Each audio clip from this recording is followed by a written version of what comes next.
Bonsoir à tous, messieurs, dames. Voilà en présence de Elvira, une grande rappeuse, chanteuse aussi.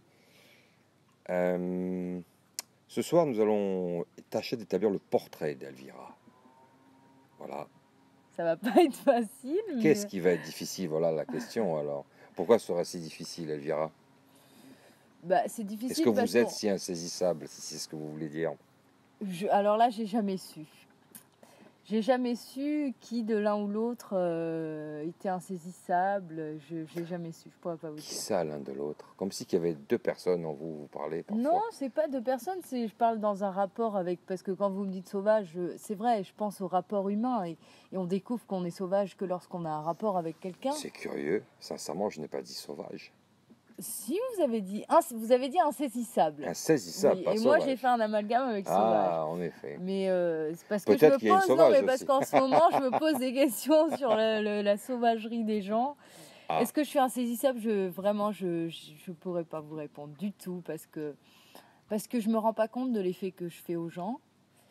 Et peut-être qu'il est petit, peut-être qu'il est grand, justement, je sais pas quoi. Donc je sais que dans mes rapports avec les gens, j'essaye d'adapter mon attitude.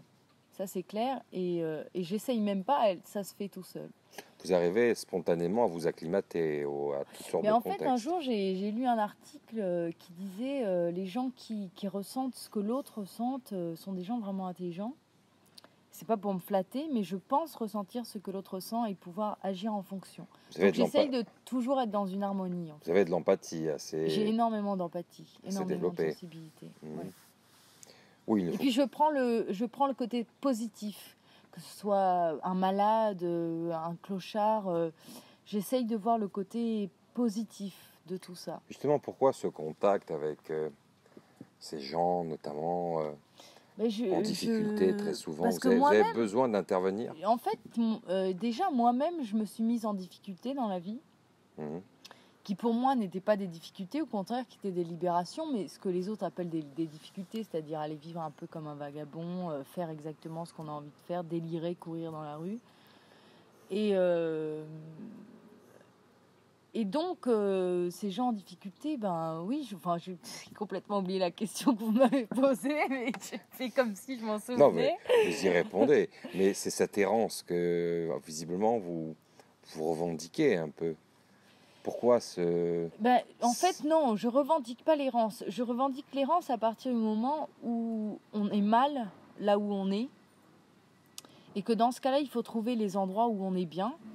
Comme tout à l'heure, on était dans une certaine errance et on est rentré dans un endroit où on était très bien et on a voulu y rester. Et moi, voilà, c'est ça. C'est surtout ça. Oui, c'est, disons, un choix peut-être de l'endroit où voulez-vous vous trouver. Pas forcément c'est avoir errer. Le droit de choisir et c'est pas toujours facile parce que quand on est enfermé dans un environnement et qu'on n'a pas la force, que personne nous donne la force de partir, c'est pas toujours facile. D'accord. Est-ce que vous aimez voyager? Oui, je voyage pas beaucoup, mais j'aime beaucoup ça. J'aime surtout être dans l'inconnu. C'est surtout ça qui me plaît, dans la découverte, la curiosité, dans le fond. Quoi. C'est bizarre, parce que contrairement à beaucoup de gens, l'inconnu fait peur souvent. Et vous? Ça dépend de ce que vous appelez inconnu. Comment vous l'entendez, vous, l'inconnu? Moi, l'inconnu, je l'entends comme ceci est inconnu, et moi-même, je suis inconnu à ceci. Et donc, ça donne une chance de se présenter. Et la présentation est la plus belle chose que l'on puisse faire, parce qu'on demande à une présentation d'être valable, d'être, je dirais pas vrai, parce que je pense pas que tout le monde soit vrai dans sa présentation, du moment où il y a un masque social, mais la présentation est quelque chose que je respecte beaucoup. Vous aimez l'authenticité dans les rapports? Moi, j'aime être authentique, et je me suis souvent dit que j'avais pas assez de stratégie pour ne pas l'être. Pour masquer quelque part ce que vous êtes. Mais de toute façon, on masque nos douleurs, on essaye de masquer nos échecs. Je pense que le masque est aussi une chose intime, une chose sociale, mais aussi une chose intime. Pour ne pas que le social touche l'intime. Une façon à vous de vous protéger, vous dites. L'intime, de me battre, notamment. De se protéger quand on se bat, effectivement. Ouais. Qu'est-ce qui vous fait peur? Qu'est-ce qui me fait peur? Ouais. Si vous vous protégez, notamment. Ce qui me fait peur, rien ne me fait peur. Jamais. Bon, les films d'horreur, ça me fait peur. Je dis rien me fait peur. Et puis les films d'horreur, ça me fait peur. Vous n'êtes pas la seule. Mais dans la vie, je crois que j'accepte l'horreur.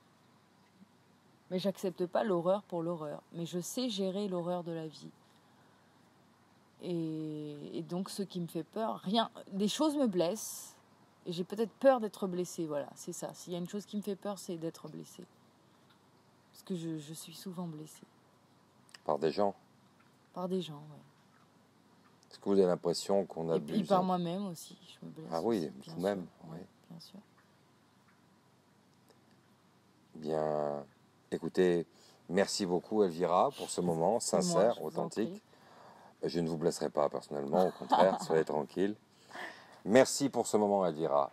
Merci Franck. Chers téléspectateurs, téléspectatrices, bonsoir.